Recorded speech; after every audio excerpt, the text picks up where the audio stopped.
My name is Emma Wilson, and at 24, I never expected my college graduation day would become the sweetest revenge. Standing beside my sister Lily in our matching caps and gowns should have been simply joyful, but years of unfair treatment had built up to this moment. I still hear their cold words echoing. She deserved it, but you didn't. The memory of that night when my parents decided only my sister was worth investing in still stings. Before I reveal what made my parents' faces turn ghostly pale at our graduation, let me know where you're watching from in the comments and hit that like button if you've ever had to fight twice as hard for something that came easily to someone else. I grew up in a seemingly normal middle-class family in suburban Michigan. Our two-story house with the white picket fence looked perfect from the outside, complete with family photos displaying forced smiles that hid the complicated reality within. My parents, Robert and Diana Wilson, worked stable jobs, Dad as an accountant and Mom as a high school English teacher. We weren't wealthy, but we were comfortable enough that financial struggles weren't supposed to be in my future. My sister, Lily, was 2 years younger than me, but somehow always seemed miles ahead in our parents' eyes. With her perfect blonde curls, effortless academic achievements, and natural charm, she embodied everything they valued. From early childhood, the pattern was clear. Lily was the golden child, and I was the afterthought. I can still picture Christmas mornings where Lily would unwrap the latest expensive toys while I received practical items like socks or discount store craft kits. "Your sister needs more encouragement with her talents," Mom would explain when I questioned the disparity. Even at 8 years old, I recognized the unfairness, but learned to swallow my disappointment. School events highlighted the difference in their support. For Lily's science fairs, both parents would take the day off work, helping her create elaborate displays. For my art exhibitions, I was lucky if Mom showed up for 15 minutes during her lunch break. "Art is just a hobby, Emma. It won't get you anywhere in life," Dad would say dismissively. The only person who seemed to see me was my grandmother, Eleanor. During our summer visits to her lake house, she would sit with me for hours while I sketched the water and trees. "You have a special way of seeing the world, Emma," she would tell me. "Don't let anyone dim your light." Those summers with Grandma Eleanor became my sanctuary. In her small library, I discovered books about successful entrepreneurs and business leaders who had overcome obstacles. I began to develop dreams beyond just surviving my childhood, dreams of proving my worth through achievements my parents couldn't ignore. By high school, I had developed a resilient personality out of necessity. I joined every business-related club and excelled in math and economics, discovering a natural aptitude that surprised even my most supportive teachers. When I won the regional business plan competition as a sophomore, my economics teacher, Mr. Rivera, called my parents personally to tell them how exceptional my work was. "That's nice," Mom said after hanging up the phone. "Did you remember to help Lily with her history project? She has that big presentation tomorrow." During junior year, I worked after school at a local coffee shop to save money, sensing I would need my own resources in the future. I managed to maintain a 4.0 GPA despite working 20 hours a week. Meanwhile, Lily joined the debate team and instantly became the star, with my parents attending every tournament and celebrating each victory with special dinners. By senior year, both Lily and I were applying to colleges. Despite being 2 years apart, Lily had skipped a grade, putting us in the same graduating class. We both applied to the prestigious Westfield University, known for its excellent business and political science programs.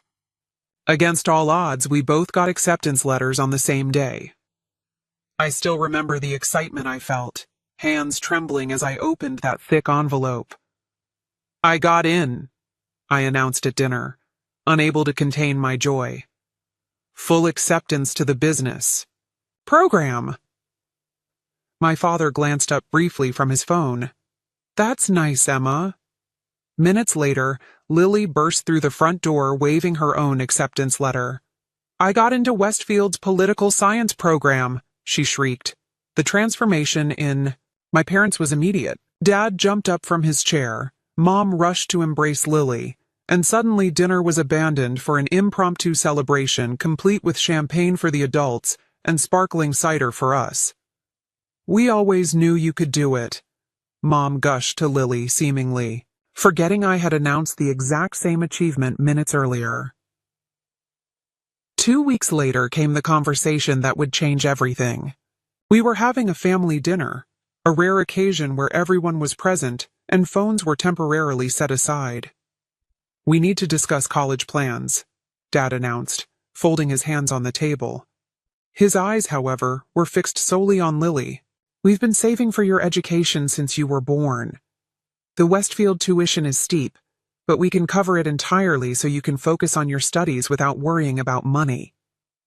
Lily beamed with pride while I waited for my turn, assuming they had saved for both of us. The silence stretched uncomfortably until I finally spoke up. "What about my tuition?" I asked quietly. The room temperature seemed to drop several degrees as my parents exchanged uncomfortable glances. "Emma," my father said slowly, "we only have enough for one of you, and Lily has always shown more academic promise. We believe investing in her education will yield better returns." My mother reached across to pat my hand in what she probably thought was a comforting gesture. "You've always been more independent anyway. You can take out loans, or maybe consider a community college first." The words that followed burned themselves into my memory. "She deserved it, but you didn't." I stared at them, unable to process the depth of their betrayal. Years of smaller rejections had somehow not prepared me for this ultimate dismissal of my worth. In that moment, the thin threads holding our family together in my mind snapped completely. That night after the devastating dinner announcement, I locked myself in my bedroom and allowed the tears I'd been holding back to finally fall. The unfairness crushed me. 17 years of trying to earn my parents' approval culminating in this ultimate rejection. My 4.0 GPA, business competition wins, and acceptance to a prestigious university meant nothing to them. I had never been enough, and apparently I never would be. The next morning, puffy-eyed and exhausted, I confronted my parents in the kitchen before school. "How could you have saved college money for Lily but not for me?" I asked, my voice breaking, despite my attempts to stay composed. Mom sighed as she stirred her coffee. "Emma, it's not that simple. We had to make practical decisions with our limited resources." "But I have better grades than Lily," I countered. "I've been working part-time for 2 years while maintaining perfect academics. How is that not showing?" "Dedication?" Dad closed his newspaper with a sharp snap. "Your sister has always been dedicated to academics. You've been too distracted with other activities and that job of yours. Besides, Lily has a clear career path. Your business ideas are risky at best." "You never even asked about my plans," I whispered. "Look," Mom interjected, "we can help you fill out loan applications. Plenty of students finance their own education." The conversation ended there because they had already made their decision. In their minds, I was less deserving, less promising, and therefore less worthy of their investment. That weekend, I drove to my grandmother's house 2 hours away, seeking the only genuine support I knew. As I poured out the whole story, Grandma Eleanor listened without interruption, her weathered hands clasping mine tightly. "My darling girl," she finally said, wiping away my tears. "Sometimes life's most painful moments become our greatest catalyst. Your parents are wrong about you, deeply, tragically wrong, but you have something they can't recognize: unbreakable determination." Grandma couldn't offer financial help. Her fixed income barely covered her own expenses. But she gave me something more valuable: unwavering belief in my potential. "Promise me you'll go to Westfield anyway," she said fiercely. "Don't let their limitations become yours." That night, I made my decision. I would attend Westfield alongside Lily, finance my own education, and graduate despite every obstacle. The next morning, I began researching scholarships, grants, work-study programs, and student loans. For weeks, I spent every spare moment completing applications. My guidance counselor, Mrs. Chen, stayed after school to help me navigate the complex financial aid system. "I've rarely seen a student as determined as you," she told me as we submitted my 25th scholarship application. I received several small scholarships, but not enough to cover the substantial Westfield tuition. With a mix of federal loans and private loans co-signed by Grandma Eleanor, I pieced together enough financing for my first year. Next came housing. While Lily would live in the expensive on-campus dormitories paid for by our parents, I found a tiny apartment 45 minutes from campus with 3 roommates I met through a university housing forum. Meanwhile, I applied for every job near campus. 2 weeks before move-in day, I secured a position at a busy coffee shop within walking distance of my cheapest classes, plus weekend shifts at a local bookstore. The contrast between our preparations was stark. My parents took Lily shopping for new clothes, a laptop, and dorm decorations. They helped her pack, arranged for professional movers, and planned an elaborate send-off party with family friends. I packed my belongings in second-hand suitcases and boxes scavenged from grocery stores. The night before I left, Mom awkwardly offered me some of her old twin sheets for my new bed. It was the only acknowledgement that I, too, was starting college. On move-in day, my parents drove Lily to campus. In our family SUV packed with her belongings, I followed behind in my decade-old Honda that frequently needed coolant and made concerning noises when I braked. No one had offered to check it before my 2-hour drive to my new life. As we parted ways at the campus entrance, my parents and Lily heading to her premium dorm, me continuing alone to my distant apartment, Mom called out, "Good luck, Emma. I hope this all works out for you." The doubt in her voice only strengthened my resolve. This wouldn't just work out. I would make it triumphant. My new apartment was a shock, peeling paint, unreliable plumbing, and roommates who were strangers. That first night, alone on my thin mattress with the sounds of traffic and neighbors, arguing filtering through the walls, exhaustion overtook me. The enormity of what I was undertaking hit full force, and doubts crept in. Could I really work 30 hours weekly while taking a full course load? Would the constant financial stress crush my academic performance? Just as despair threatened to overwhelm me, my phone chimed with a text from Grandma Eleanor. "Remember, my brave girl, diamonds are only made under pressure. You're already shining." With those words in mind, I dried my tears and created a meticulous schedule mapping every hour of my upcoming weeks. Sleep would be limited, social life nearly non-existent, but my education and future would not be sacrificed. The financial aid office became my second home that first week. Ms. Winters, the assistant director, took a special interest in my situation after hearing my story. "You're taking on an enormous challenge," she said solemnly, "but I've seen students in your position succeed before. Just promise you'll come see me before things get overwhelming." That promise would become a lifeline in the months ahead. The day before classes started, I received an unexpected call from Mrs. Chen, my high school counselor. She had convinced the business department at my high school to award me an additional $1,000 scholarship. "It's not much," she apologized, "but the teachers all contributed personally. We believe in you, Emma." That small act of kindness from people who truly saw my potential gave me the final push of courage I needed. As I carefully added that precious amount to my budget spreadsheet, I felt something shift inside me, determination hardening into unbreakable resolve. Freshman year hit me like a hurricane. While most students were adjusting to college academics and enjoying newfound freedom, I was balancing 30 work hours weekly with a full course load of business classes.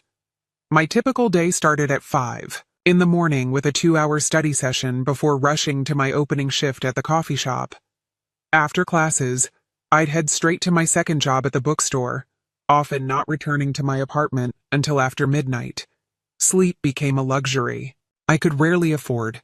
I learned to do readings during my commute, complete assignments during lunch breaks, and record lectures to listen to while cleaning the coffee machines. Every minute was scheduled, every resource stretched to its limit. The contrast between my life and Lily's couldn't have been more stark. Through occasional text messages and social media posts, I glimpsed her carefree college experience, sorority events, study abroad information sessions, and weekends visiting home for moms. Cooking. Meanwhile, I was calculating if I could afford both textbooks and groceries that month. Despite the grueling schedule, something unexpected happened. My business classes weren't just manageable, I was excelling. Years of practical financial, planning and work experience had prepared me in ways my classmates weren't. While they struggled with basic accounting concepts, I was applying these principles in real time to my own complex financial situation. Professor Bennett, my business ethics instructor, stopped me after class one day during the second month. "Ms. Wilson, your analysis of the case study was exceptional, particularly your perspectives on resource allocation and family business dynamics. Your insights show remarkable maturity." For perhaps the first time, my struggles were translating into an academic advantage. My exhaustion was tempered by growing confidence in my capabilities. During this time, I was also blessed with an unexpected friendship that would change everything. My roommate Zoe noticed my punishing schedule and began leaving homemade meals in the refrigerator with my name on them. One night when I came home particularly exhausted, she was waiting up. "You can't keep going like this," she said bluntly, setting a cup of tea before me. "You'll burn out before midterms." When I explained my situation, her expression shifted from concern to indignation on my behalf. "That's beyond unfair," she declared. "From now on, consider me your college family." Zoe became my sanctuary in the storm. She edited my papers when fatigue made my words blur, created flashcards for my exams, and fiercely defended my study time from other roommates' interruptions. When she discovered I was skipping meals to save money, she insisted on cooking enough for both of us, refusing any payment beyond help with her own assignments. "My parents taught me that family takes care of each other," she explained simply. "And sometimes, the family we choose matters more than the one we're born into." Midway through sophomore year, disaster struck. The coffee shop reduced everyone's hours due to seasonal slowdowns, cutting my income by nearly 40%. My careful budget collapsed overnight. With rent due and a tuition payment looming, I faced my first major financial crisis. Panic rising. I remembered Ms. Winters from financial aid and made an emergency appointment. After reviewing my situation, she offered both practical advice and unexpected assistance. "Your academic performance qualifies you for an emergency grant," she explained. "And Professor Bennett has recommended you for a research assistant position in the business department. It pays better than the coffee shop and looks more impressive on a resume." The research position became another turning point. Working directly with Professor Bennett, I began assisting with her study on small business resilience during economic downturns. The flexible hours accommodated my class schedule, and the intellectual stimulation was a welcome change from preparing lattes. More importantly, Professor Bennett took a genuine interest in my future. "Have you considered entrepreneurship?" she asked one afternoon as we analyzed survey data. "Your perspective on resource constraint driving innovation is quite sophisticated." The seed of an idea that had been germinating since high school began to take root. Using skills from my marketing and digital media classes, I created a simple online platform offering virtual assistant services to local small businesses. Working late into the night, I built a website and developed service packages tailored to needs I had observed in my research with Professor Bennett. By the beginning of junior year, my small business was generating enough income to allow me to quit the bookstore job. I maintained my research position more for the mentorship than the money. Between the virtual assistant work, research stipend, and loans, I was finally achieving a precarious financial stability. As my business grew, so did my confidence. In business strategy class, I began speaking up more, sharing insights from my real-world entrepreneurial experience. Professors took notice, and classmates began seeking my advice on their projects. The girl who once felt invisible was becoming a respected voice in the department. Meanwhile, Lily and I maintained a cordial but distant relationship. She would occasionally invite me to sorority events or campus activities, which I nearly always declined due to work commitments. We rarely discussed our dramatically different college experiences, maintaining the surface-level conversation that had characterized our relationship since childhood. Our parents called Lily weekly, but reached out to me only for major holidays or family emergencies.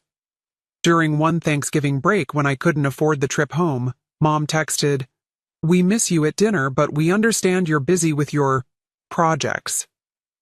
The ellipsis spoke volumes about how they viewed my choices. Despite their continued dismissal, my academic performance was becoming impossible to ignore. I made the dean's list every semester, received departmental awards, and was invited to present at a regional business conference. Each achievement strengthened my determination to prove my path was just as valid as Lily's, perhaps even more so.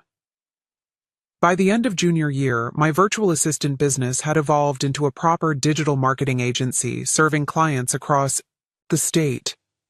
I hired 2 fellow business students as part-time associates, turning theoretical classroom knowledge into practical business growth.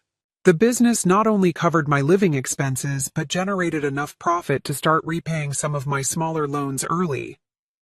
Professor Bennett nominated me for the prestigious Entrepreneurial Excellence Scholarship, which covered my entire senior year tuition. "You've earned this through extraordinary effort," she told me when I received the award.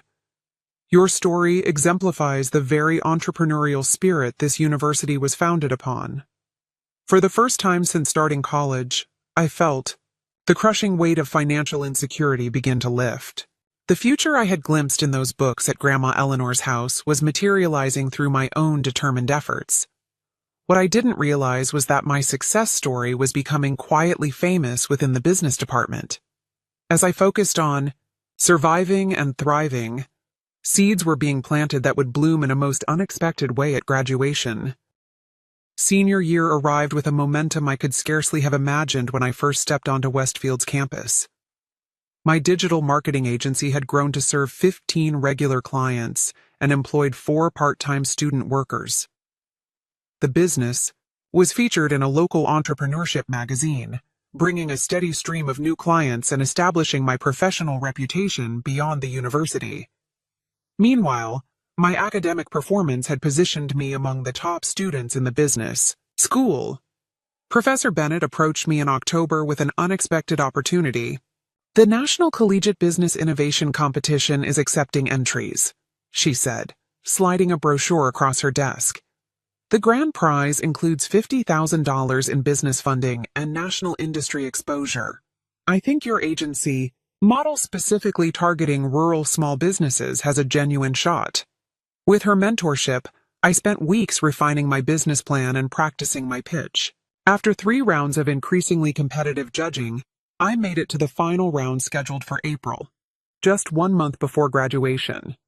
Ironically, as my professional trajectory soared, Lily began experiencing her first real academic struggles. The political science program's demanding senior thesis requirements exposed gaps in her research skills and work ethic. Years of coasting on natural talent and parental support had left her ill-prepared for this genuine challenge. One Tuesday evening in November, I received an unexpected knock on my apartment door. Opening it revealed a teary-eyed Lily clutching her laptop and a stack of research papers. "I'm failing my thesis seminar," she confessed in a rush. "Professor Goldstein says my research methodology is fundamentally flawed, and I have 3 weeks to completely restructure everything, or I might not graduate." Looking at my sister's genuine distress, I felt conflicting emotions. Part of me, the hurt, resentful part, thought this was karmic justice for years of preferential treatment. But another part recognized this moment as an opportunity to rise above the pain of our past. "Come in," I said, stepping aside. "Let's take a look." That night became the first of many study sessions.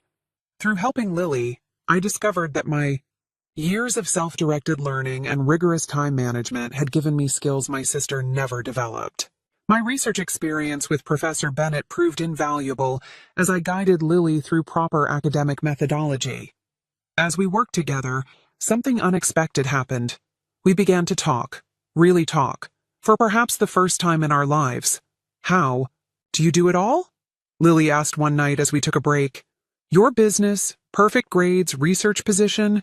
I can barely manage my coursework with nothing else on my plate." I explained my punishing schedule, the financial pressures, and the constant calculations required to stay afloat. Lily listened with growing horror. "I had no idea," she whispered. "Mom and Dad always just said you were doing fine." "Fine is relative," I replied. "I've worked 60-hour weeks for 4 years while taking full course loads. I've gone without meals, proper sleep, and any semblance of a social life." "But why didn't you ever say anything?" she asked. The question struck me as naively privileged. Would it have changed anything? Would Mom and Dad suddenly have decided I was worth investing in too? The conversation marked a turning point in our relationship. As Lily began to recognize the inequality that had shaped our lives, she became my unexpected ally. She started declining expensive parental gifts, explaining she preferred to manage on her own, like her sister. By January, our weekly study sessions had become a genuine connection. Lily's thesis was back on track, and she had begun to develop a new appreciation for the discipline and perseverance she'd always lacked. Meanwhile, my own senior project had attracted attention from the university administration.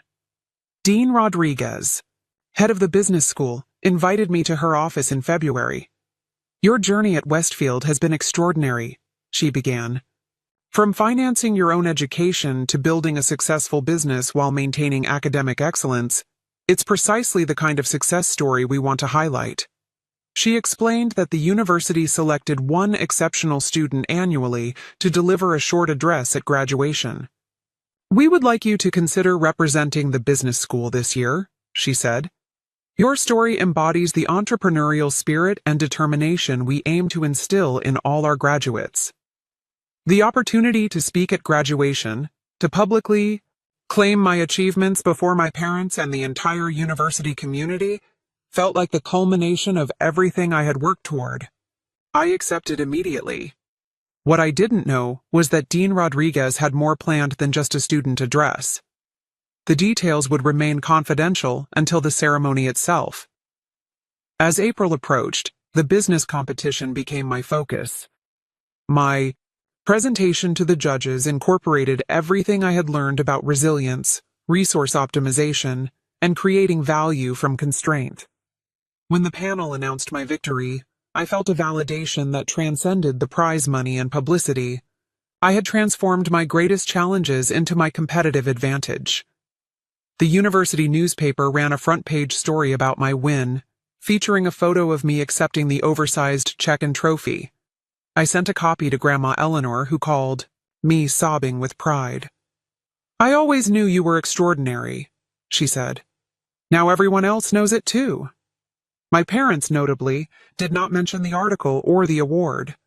Their silence had long since ceased to surprise me. 2 weeks before graduation, our parents arrived in town to help Lily prepare.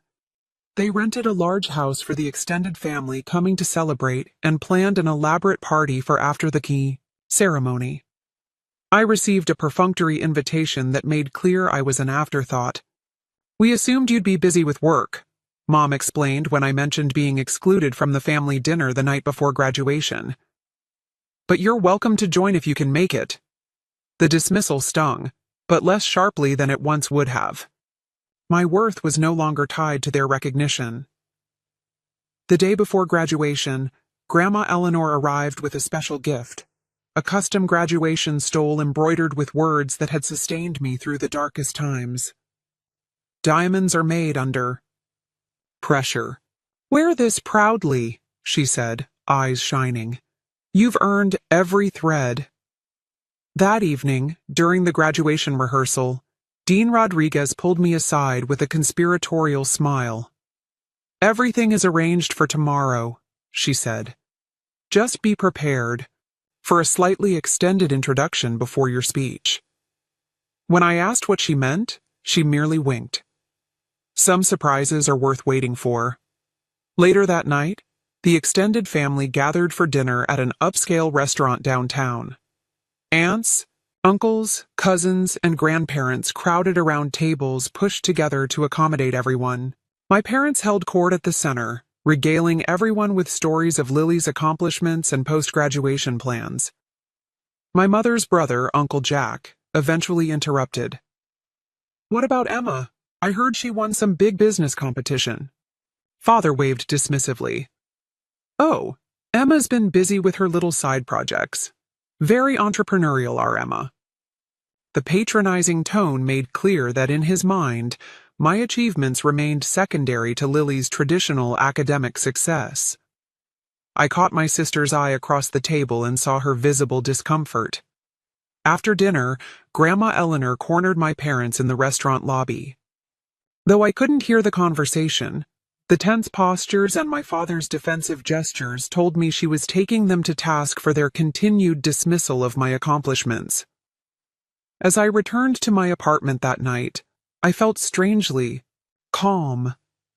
Tomorrow would bring the culmination of 4 years of relentless effort. Whatever happened with my family, I had proven my worth to myself, and that, I realized, was what truly mattered. The morning of graduation dawned bright and clear, as if nature itself was celebrating with us. I woke early, unable to sleep through the mixture of excitement and nervous anticipation. Today marked not just the completion of my degree, but the vindication of my chosen path. My phone chimed with a text from Lily.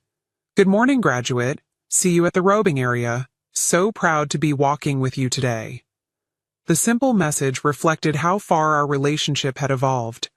From distant siblings shaped by parental favoritism, we had found our way to something like genuine friendship. After a quick breakfast, I carefully dressed in the outfit I'd splurged on for this occasion. A new dress beneath my graduation. Gown, sensible but stylish shoes I could walk in confidently. As I fastened Grandma Eleanor's special stole around my shoulders, I allowed myself a moment to truly feel the weight of this accomplishment. 4 years ago, my parents had deemed me unworthy of investment. Today, I would graduate not just with honors, but with a thriving business and national recognition. The journey had been brutally difficult, but the woman who emerged was stronger than I could have imagined. Zoe insisted on driving me to campus. Your carriage awaits, boss lady, she joked, but I could see the genuine pride in her eyes. No more bus rides for you today. The campus buzzed with activity as families in their Sunday best navigated between buildings, consulting maps and taking photos. At the student assembly area, graduates in black robes clustered like elegant crows, adjusting caps and comparing honors cords. I spotted Lily instantly, her blonde hair visible even from a distance. She rushed over when she saw me, embracing me with unexpected emotion. Can you believe we made it? She asked, straightening my cap. Though I barely scraped by while you conquered the world, her humility was still new enough to surprise me. We both made it our own way, I replied diplomatically. The ceremony coordinator began arranging us in alphabetical order, which would place Lily and me close together in the processional. As we found our positions, I noticed Dean Rodriguez approaching. With purpose. Ms. Wilson, she said, pulling me gently aside.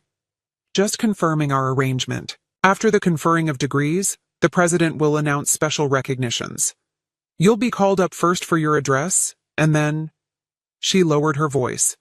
We have a few additional acknowledgments planned. When I asked for details, she smiled mysteriously. Better to let it unfold naturally. Just be prepared for a moment in the spotlight. The graduates began filing into the auditorium to the traditional pomp and circumstance. Through the windows, I caught glimpses of the audience, thousands of family members and friends filling the massive space with excited chatter and occasional shouts of recognition. As we marched down the center aisle, I scanned the family section and spotted my parents seated in premium positions near the front. Dad wore his navy suit reserved for important client meetings, while Mom had chosen an elaborate floral dress and hat combination that screamed, "important occasion." Their eyes tracked Lily with obvious pride as she walked just a few people ahead of me. Grandma Eleanor sat beside them, elegant in her simple blue dress, her gaze fixed firmly on me. When our eyes met, she nodded once, a gesture containing all her fierce pride and love. The ceremony proceeded with the expected speeches about future potential and the responsibility of education. I half listened, mentally rehearsing my upcoming address while managing the butterflies in my stomach. Finally, the moment arrived for the conferring of degrees. We rose by departments, crossing the stage to receive our diplomas and shake hands with university officials. When my name was called, I heard Grandma Eleanor's distinctive whistle cutting through the polite applause. Lily, returning to her seat, gave me a thumbs up as we passed each other.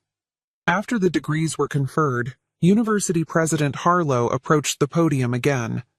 Before we conclude today's ceremony, we have several special recognitions to present. First, I invite Emma Wilson of the School of Business to deliver this year's student address. As I made my way to the stage, I caught a glimpse of my parents. For the first time that day, they were looking directly at me, confusion evident in their expressions. Clearly, they hadn't expected their less promising daughter to receive this honor. Taking the podium, I drew a deep breath and began. 4 years ago, I arrived at Westfield with nothing but determination and the belief that education should be earned, not given.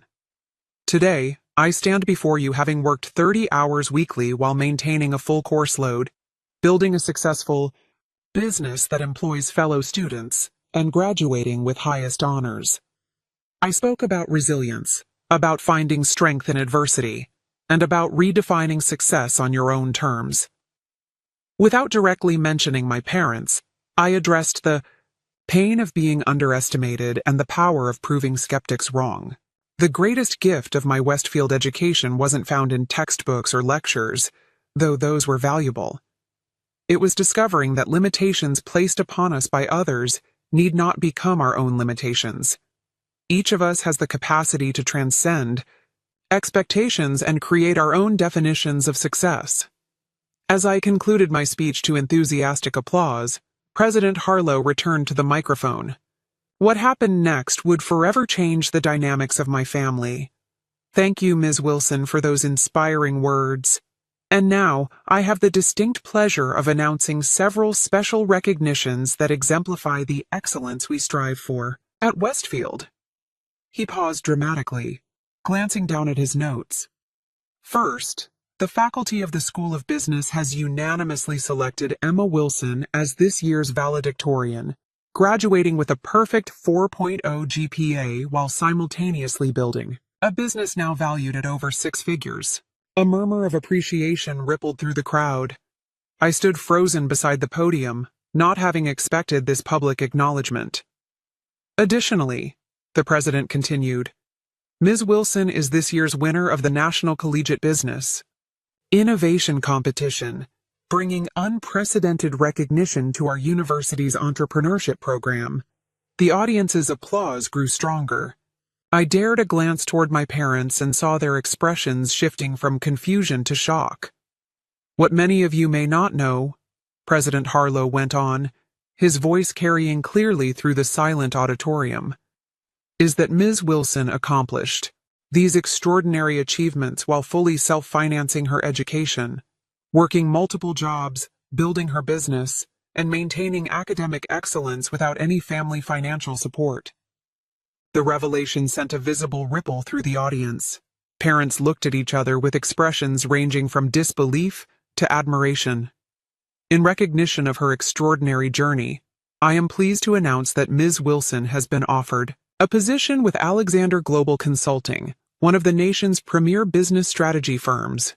Furthermore, her entrepreneurial journey will be featured in next month's edition of Business Innovation magazine as their cover story on rising entrepreneurial talent. The audience erupted in a standing ovation. Through the thunderous applause, I watched as my parents' faces drained of color, their expressions morphing from shock to something approaching horror as they realized everyone now knew they had refused to support the daughter being celebrated as the university's most outstanding graduate. Lily stood among the graduates, clapping wildly with tears streaming down her face. Grandma Eleanor remained seated only because her arthritic knees wouldn't allow her to stand quickly, but her proud smile could have lit the entire auditorium. As the applause finally quieted, President Harlow made one final announcement.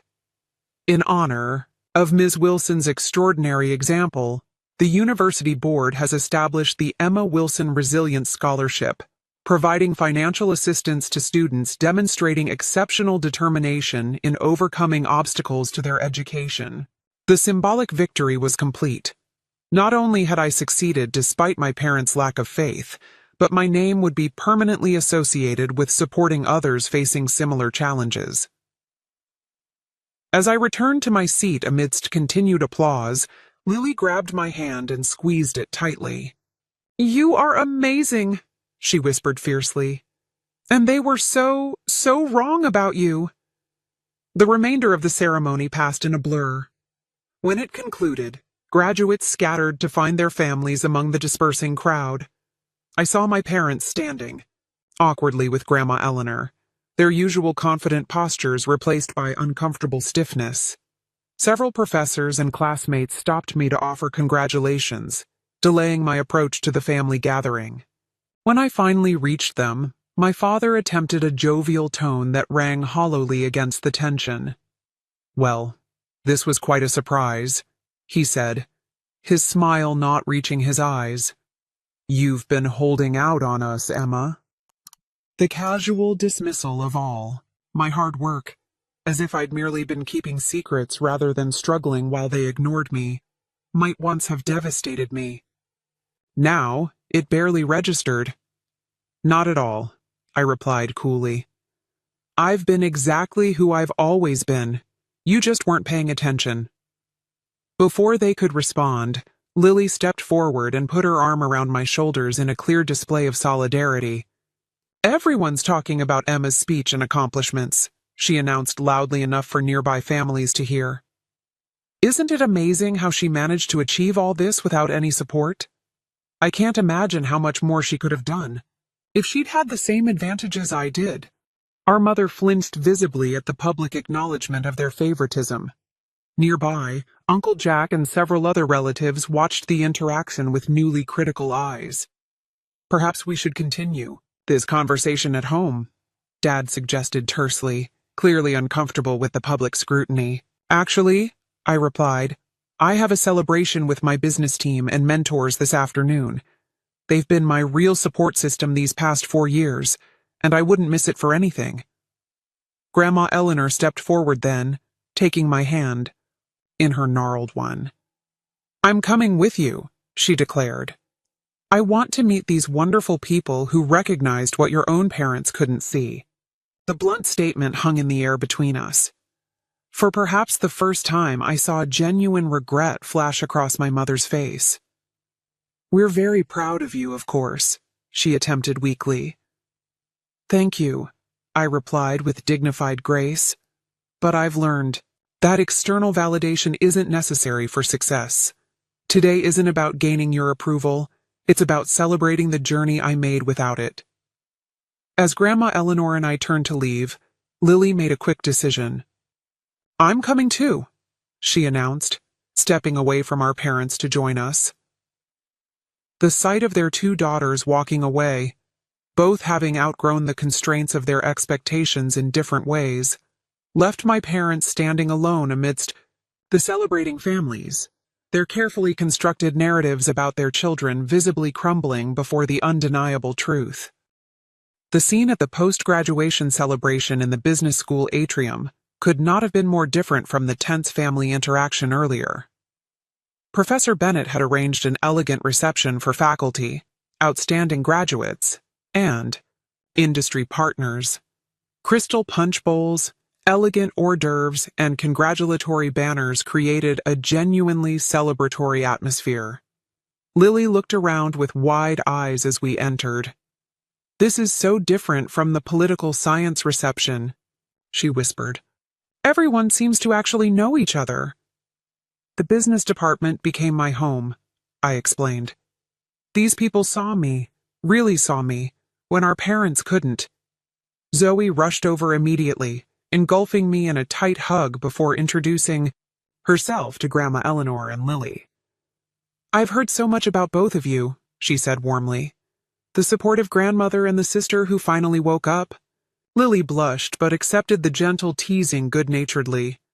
"Better late than never, I hope." Dean Rodriguez approached next, champagne flutes in hand. "The woman of the hour," she beamed, passing around the glasses. "And this must be the grandmother, who believed in you from the beginning." As they chatted, I watched Lily observing this network of supporters I'd built, people who valued me for my actual accomplishments rather than some preconceived notion of potential. The contrast with our parents' conditional approval was stark. "Ms. Wilson," called a distinguished woman in a sleek business suit, approaching our group. "Jennifer Alexander, founder of Alexander Global Consulting. Your presentation at the business competition was extraordinary. I'm thrilled you've accepted our offer." "Thank you for the opportunity," I replied, shaking her hand firmly. "I'm excited to join your team." Jennifer smiled warmly. "With your combination of academic excellence and practical experience, you're exactly what we look for. Not many new graduates have already built a successful business from scratch." As she moved away to greet other guests, Lily's expression registered shock. "You didn't tell me you'd be working for Alexander Global. That's one of the most prestigious consulting firms in the country." I smiled modestly. "It happened quickly after the competition. The salary is significant." "More than Dad makes, I'd guess," Lily said thoughtfully. The celebration continued with speeches from faculty and presentations of departmental awards. I received the Outstanding Entrepreneurship Award, presented by Professor Bennett with tears in her eyes as she recounted my journey from determined freshman to business owner and department star. Throughout the afternoon, I introduced Grandma Eleanor to everyone who had supported me, professors who had mentored me, classmates who had become business associates, university staff who had helped me navigate financial challenges. Each greeting included the person sharing a specific memory of how I had impressed them or contributed to the department. "I had no idea," Lily murmured after the 10th such introduction. "All these people admire you so much." Midway through the reception, my phone buzzed with a text from Mom. "The family is gathering at the rental house for dinner at 6. Please join us. We want to celebrate both our graduates." I showed the message to Lily and Grandma Eleanor. "What do you think, Grandma?" Snorted. "A bit late to play the proud parents now, isn't it?" Lily looked conflicted. "They're trying, I guess, in their way." "We don't have to decide right now," I said, pocketing my phone. "Let's enjoy this moment first." As the reception wound down, Professor Bennett approached with a campus photographer. "The business magazine wants a photo of you with your family for the feature article. Are they here?" The question created an awkward pause. "My grandmother and sister are here," I replied carefully. "My parents are elsewhere at the moment." Understanding dawned in her eyes. "The family that matters is the one that supports you," she said kindly. "Let's get a photo of you three." The photographer arranged us near the business school emblem, Grandma Eleanor beaming proudly with an arm around each granddaughter, Lily and I in our graduation regalia, my special stole prominently displayed. As we were leaving the reception, Dean Rodriguez handed me a business card. The Dean of Admissions at Westfield's MBA program asked me to give you this. They're very interested in discussing a full scholarship if you decide to continue your education while working. The opportunities continuing to unfold before me stood in stark contrast to what my parents had once envisioned, or failed to envision, for my future. Should we go to the family dinner? I asked as we walked to Zoe's car. Grandma Eleanor took my hand. That decision is entirely yours, my dear. You owe them nothing. But, she added after a thoughtful pause, there might be value in allowing them to see exactly who you've become. Not for their sake, but for yours. Lily nodded in agreement. Plus, I'd like to see Uncle Jack grill them about why they never mentioned your business or awards before today. Decision made, we drove to the rental house where extended family had gathered. Conversations hushed noticeably as we entered, then erupted in enthusiastic greetings as relatives rushed to congratulate both Lily and me. Mom appeared from the kitchen, her earlier confident demeanor replaced by uncharacteristic nervousness. "Emma, you came," she said, attempting a warm smile that didn't quite reach her eyes. "We were just about to serve dinner." Dad approached with forced joviality. "There's my successful daughters," he announced loudly, as if he'd been proudly proclaiming my achievements all along. "Emma, why didn't you tell us about this big consulting job?" The audacity of his question, after years of disinterest in my activities, momentarily stunned me into silence. Before I could respond, Uncle Jack interjected, "Probably because you haven't asked about her plans once in the past 4 years, Robert," he said bluntly. "At least not in any family gathering I've attended." An uncomfortable silence fell over the room. Dad's face flushed with a mixture of embarrassment and anger. "We've always supported both our daughters," he insisted defensively. "Financially?" Aunt Susan asked innocently. Because the university president seemed pretty clear about Emma putting herself through school while building a business. My mother jumped in quickly. We had limited resources and had to make difficult choices. Emma has always been very independent. Independent by necessity, not by choice, Grandma Eleanor corrected sharply. Let's not rewrite history now that her success has become inconvenient to your narrative. The tension in the room was palpable. Cousins exchanged uncomfortable glances while my parents struggled to maintain their composure under this unexpected family scrutiny. Lily, surprising everyone, spoke up clearly. "Mom, Dad, I think it's time to acknowledge the truth. You favored me from childhood. You invested everything in me and nothing in Emma. You were wrong about her potential, and today everyone saw that." Mom's eyes filled with tears, whether from genuine remorse or embarrassment at being called out so publicly was difficult to determine. "We never meant to," she began weakly. "Impact matters more than intent," I interjected calmly. "Your choices shaped my reality regardless of what you meant to do." Dad, unaccustomed to having his authority questioned, attempted to regain control of the situation. "This is hardly the time for family laundry. We're here to celebrate." "Yes," agreed Aunt Susan pointedly. "We're celebrating Emma's extraordinary achievements accomplished entirely without your support. Rather remarkable topic for a family gathering, wouldn't you say?" The family dinner proceeded with strained conversation. My relatives, seeing me through new eyes, directed questions about my business and career plans.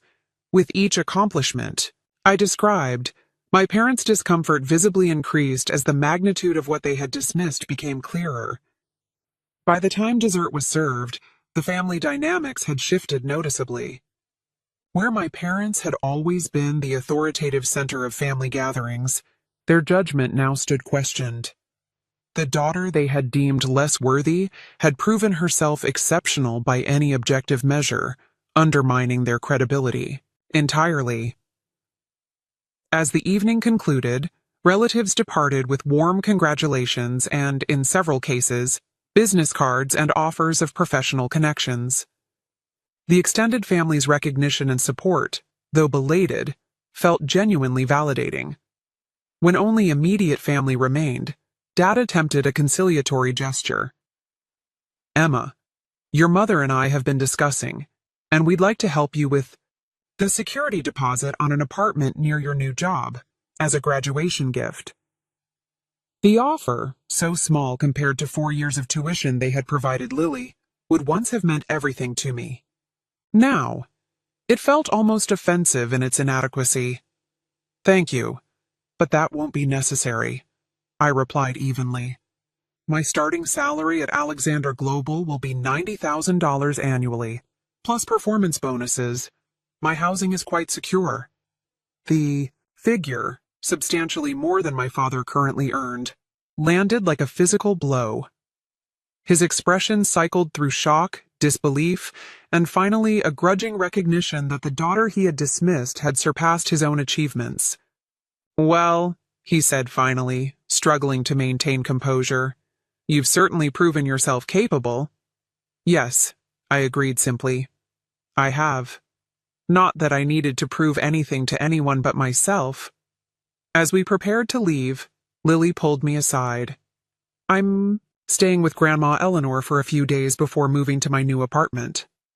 Would you want to join us? Like a mini family vacation with the family members who actually matter? The suggestion, so simple yet so profound in its reorganization of family bonds, brought unexpected tears to my eyes. I'd love that, I whispered. As we departed, leaving my parents standing uncertainly in the doorway of their rented showcase house, I felt centuries of weight lifting from my shoulders. Their approval, so desperately sought for most of my life, had become irrelevant in the face of my own verified worth. The family I was choosing, Grandma Eleanor, Lily, Zoe, my mentors and supporters, was the one that had seen my value all along. And that recognition meant infinitely more than belated acknowledgement from those who had refused to see until it became impossible to deny. The weeks following graduation brought a whirlwind of changes. I moved into a comfortable apartment near the Alexander Global offices, using part of my competition winnings for the security deposit and furnishings. My small business continued, operating under the management of my student team, now properly employed with fair wages and flexible schedules accommodating their studies. Meanwhile, the promised magazine feature was published, complete with the photo of Grandma Eleanor, Lily, and me at graduation. The article detailed my journey from self-financing freshman to award-winning entrepreneur and consulting hire, positioning my story as an example of determination overcoming obstacles. I sent copies to Professor Bennett, Dean Rodriguez, and everyone else who had supported me along the way. My relationship with my parents entered uncertain territory. 2 weeks after graduation, they requested a Sunday lunch meeting at a neutral restaurant location. The conversation was awkward, but represented their first genuine attempt to reconcile. We've done a lot of thinking, Mom began carefully, about the choices we made and the assumptions that guided them. Dad, less comfortable with emotional conversations, added stiffly, we may have misjudged your potential. The understatement was almost comical given recent events, but I recognized that acknowledgement, however inadequate, represented significant movement for them. Yes, I agreed simply. You did. We'd like to try to repair our relationship, Mom continued, if you're willing. I considered their request thoughtfully. The wounded child in me wanted to reject them outright, to inflict the same pain of dismissal I had felt for years. But the woman I had become recognized that continuing that cycle would only extend the damage. I'm open to developing a new relationship, I said finally, but it would need to be just that. New. Built on who I actually am, not who you thought I was or wished I would be. That seems fair, Dad conceded, his typical confidence notably subdued. And it would require acknowledgement that what happened wasn't just a misunderstanding or an unfortunate circumstance. It was favoritism that caused real harm. This requirement clearly made them uncomfortable, but after exchanging glances, They nodded. We did favor Lily, Mom admitted quietly. We saw her as the safer investment because she fit our expectations of success. We were wrong, and our mistake hurt you deeply. I'm truly sorry, Emma.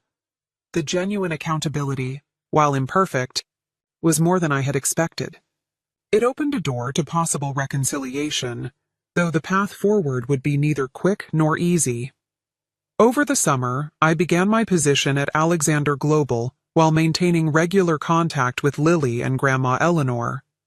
Lily had secured an entry-level position with a nonprofit organization focused on educational equity, a career choice seemingly influenced by her new awareness of privilege and opportunity gaps. I keep thinking about how different our paths were, she confessed during one of our weekly sister dinners. And how many other students face the obstacles you did, but without your exceptional drive to overcome them. Her growing social consciousness pleased me more than any apology could have.